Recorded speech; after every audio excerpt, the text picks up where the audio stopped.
Hello and welcome to Crypto News. Today is April 8th, 2025, and the top news in crypto is as follows. First of all, have a good week, and we will now move on to our news, starting with yesterday's episode and the case of Monero, which is a little deeper than it seems in traditional media. First of all, let's start with Cubic. Cubic is a coin, essentially a typical cryptocurrency on the market, that also features a technology called useful mining. This means that someone can offer their graphics card or processors for use for artificial intelligence or other purposes. Furthermore, Cubic is one of the largest groups involved in Monero mining. So what has happened overall is that Cubic is trying to buy hash rate from the miners mining Monero, paying them in Cubic coins. They did this in an attempt to take over the network. As the founder of Cubic admitted, they aim to take over Monero with a 51% attack, so that they, and no one else, would control Monero. As a result, the Monero community coordinated very effectively and launched a counterattack against the group with DDoS attacks. According to the founder of Cubic himself, their hash rate peaked at 2.6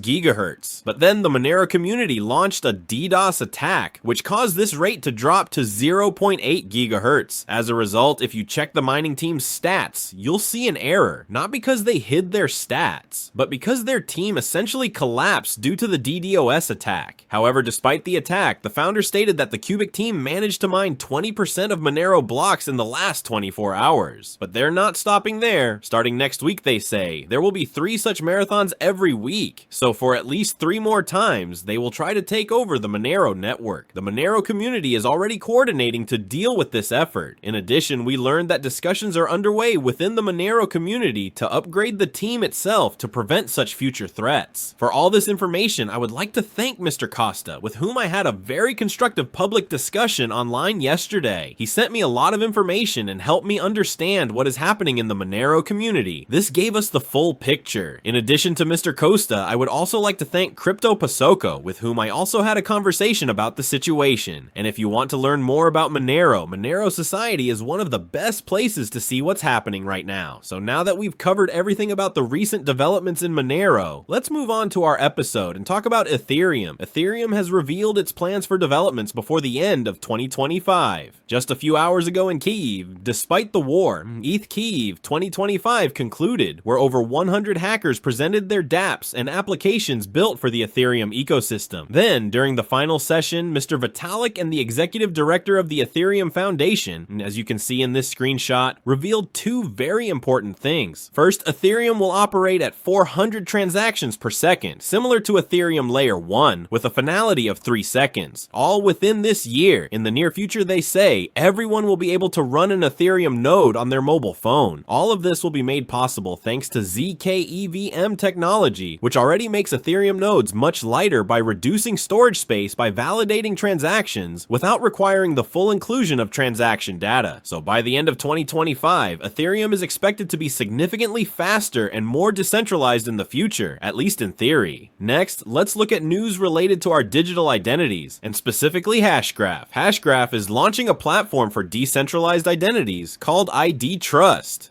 to provide a blockchain-based digital identity solution for individuals and institutions. IDTrust is built on the Hedera network and will be powered by artificial intelligence, allowing users to securely launch, manage, and verify IDs without the need for a central authority. So here's a service for decentralized identities, with many more to come in the future. Moving on, let's move on to quantum computing and look at the efforts being made to crack blockchain protocols. Specifically, Naoris, which is a government security firm focused on protecting digital assets, is offering a bounty to anyone who can crack the algorithms of major blockchain networks. The bounty is a total of $120,000 for anyone who manages to crack the algorithms that protect known networks. The biggest reward is $50,000 for anyone who manages to break the cryptographic algorithm that protects Bitcoin and Ethereum, while $30,000 will be given to anyone who breaks the Solana cryptographic algorithm. So these are the attempts to break the well-known blockchain networks. And for the latest news of the day, we're going to Switzerland, where there is a very famous statue of Satoshi Nakamoto. This statue on Saturday disappeared, as you can see, but it didn't disappear for the money. It disappeared due to vandalism, as the various vandals took the statue and threw it into the sea, and it ended up breaking into several pieces, as you can see. So from these vandals, we go to our beloved cryptocurrency market, with Bitcoin at $114,000, making its first attempt today to break our resistance, or not. That wraps up the top news for crypto today. Today is April 8th, 2025. I'd like to remind you that the content you just watched is created for educational purposes only and should not be considered as investment advice, but rather as investment opinion. Please subscribe to the channel, leave a like, and feel free to comment. Take care everyone, and have a good day.